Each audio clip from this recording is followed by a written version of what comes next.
요즘은 몸이 아프면 자식의 돌봄을 기대하기보다 요양병원이나 요양원을 가겠다는 사람들이 많아졌습니다. 하지만 중요한 것은 요양병원이나 요양원을 떠올리기 전에 먼저 근력운동을 해서 나이 들어서도 걷고 뛸 수 있는 몸을 만드는 것입니다. 사실 저희 아버지께서도 요양병원에서 마지막 인생을 보내셨습니다. 다행인지 불행인지 모르겠지만 7개월이라는 길지 않은 시간 동안 누워서 지내면서 마지막에는 아무것도 기억하지 못하고 돌아가셨습니다. 집에서 가족들과 함께 생의 마지막을 보내고 싶어 하셨지만 낙상으로 몸을 움직일 수 없게 되자 대소변을 해결하지 못해 결국 요양병원에서 쓸쓸히 생을 마감하셨습니다. 그래도 아버지는 70대 이후부터 제가 만들어준 맞춤형 운동 프로그램을 꾸준히 하신 덕분에 낙상사고가 나기 전인 92세까지 건강하게 움직이셨습니다.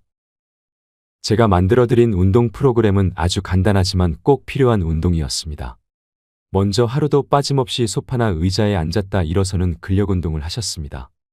우리가 흔히 알고 있는 스쿼트의 초간단 버전입니다.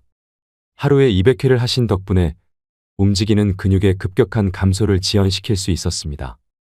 그리고 가까운 초등학교 운동장을 10바퀴 걷는 유산소 운동도 매일 하셨습니다. 그런 아버지를 보면서 요양병원에서 생을 마감하지 않으려면 하루도 빠짐없이 근력운동을 해야겠다는 다짐을 했었고 지금도 실천하고 있습니다. 근력운동은 남녀노소가 따로 없습니다. 근육은 적당한 자극만 주면 100세에도 증가할 수 있습니다. 몸을 움직일 수 없는 상황이라면 누워서 손가락, 발가락이라도 움직이는 운동을 해야 합니다. 이렇게 계속 움직이면 반드시 삶의 질이 더 좋아집니다. 100세 시대가 재앙이 되지 않고 축복이 되려면 당장 오늘부터 생존에 필요한 생존 근육을 단련해야 합니다. 생존 근육은 똑바로 서고 앉았다 일어서고 밀고 당기는 데 필요한 근육을 말합니다. 똑바로 서게 하는 주된 근육은 척추기립근이고 앉았다 일어서는 데 필요한 대표적인 근육은 다리 앞부분의 대퇴사두근과 다리 뒷부분의 햄스트링근, 엉덩이의 대둔근입니다. 미는 데 필요한 근육은 어깨 삼각근과 가슴의 대흉근입니다. 당기는 데 필요한 근육은 등의 광배근입니다. 이 근육들을 단련하면 관련된 미세 근육들도 함께 단련되어 전반적인 퇴행 과정이 지연될 수 있습니다. 서울대학교 노화 고령화사회연구소에서도 세계적으로 장수하는 사람들의 특징 중 하나는 끊임없이 움직여 근력을 유지하는 것이라고 강조했습니다. 서울대학교 정성근 교수는 근육은 인체 운동 능력을 부여할 뿐만 아니라 신체에 필요한 에너지를 저장 소비하는 엔진이라고 이야기했습니다.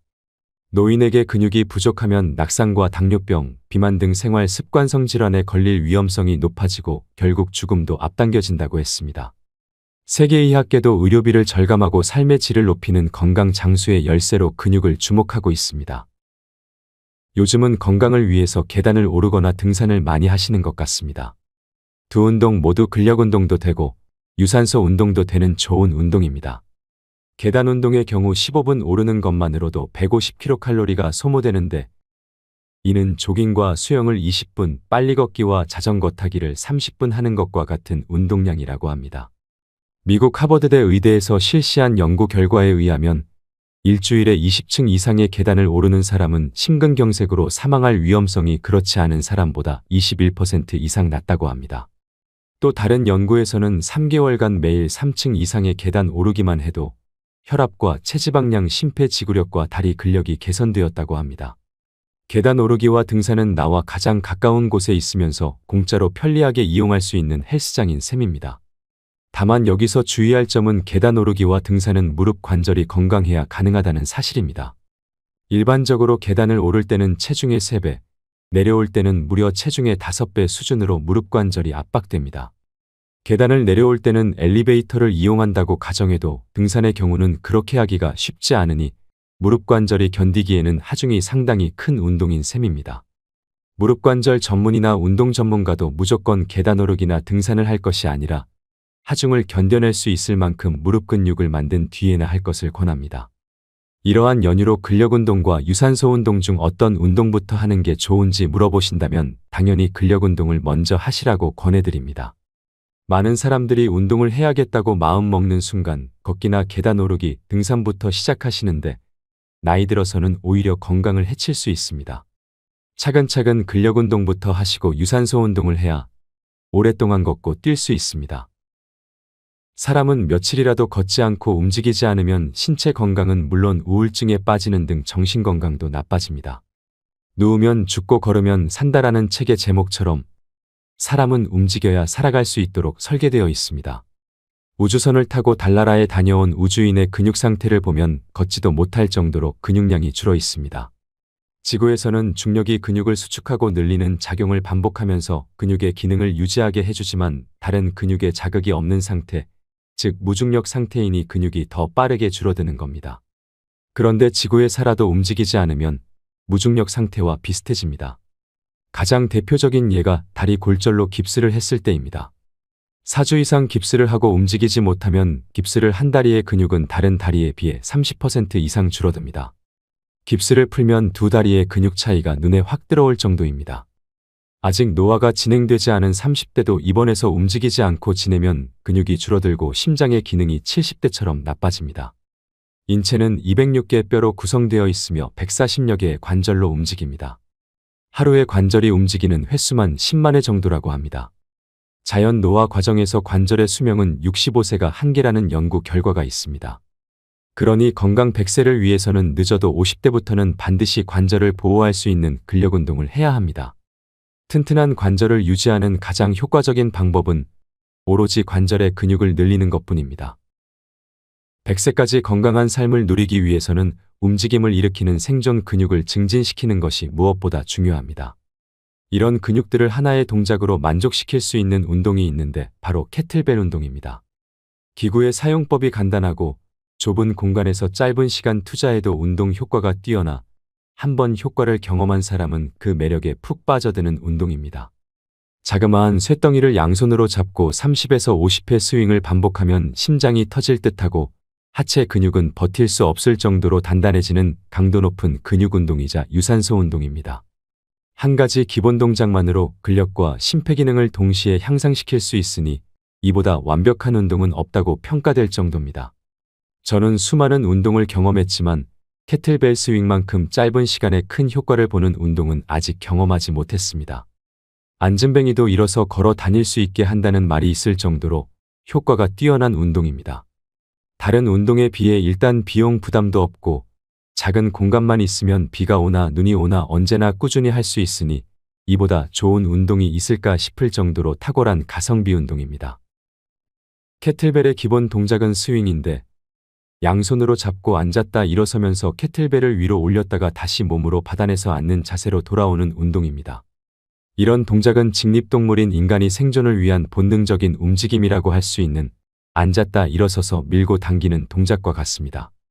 이런 동작을 가능케 하는 근육을 생존근육, 즉 생존을 위한 근육이라고 하며 이런 동작을 할 수 있어야 생명 활동을 위한 에너지를 얻고 내외부의 위험 요인으로부터 신체를 보호할 수 있습니다. 연구에 의하면 우리 몸에서 캐틀벨 스윙에 동원되는 근육이 650여 개 중 600개 이상이라고 합니다. 생존 근육을 포함해 전신의 근육이 거의 동원되는 것입니다. 또한 캐틀벨 스윙은 평균 1분당 20kcal, 20분에 400kcal를 소모한다고 합니다. 이는 20분에 5km를 달리는 것과 비슷한 소모량입니다. 캐틀벨 스윙을 1시간 하면 무려 1200kcal를 소모할 수 있어 다이어트 효과도 탁월합니다. 이제 캐틀벨 운동을 하기로 마음먹었다면 다음의 10가지 수칙을 꼭 따르셔야 합니다. 먼저 매일 하셔야 합니다. 운동은 꾸준함이 생명입니다. 다음으로 2에서 3주 단위로 중량과 운동량을 늘리셔야 합니다.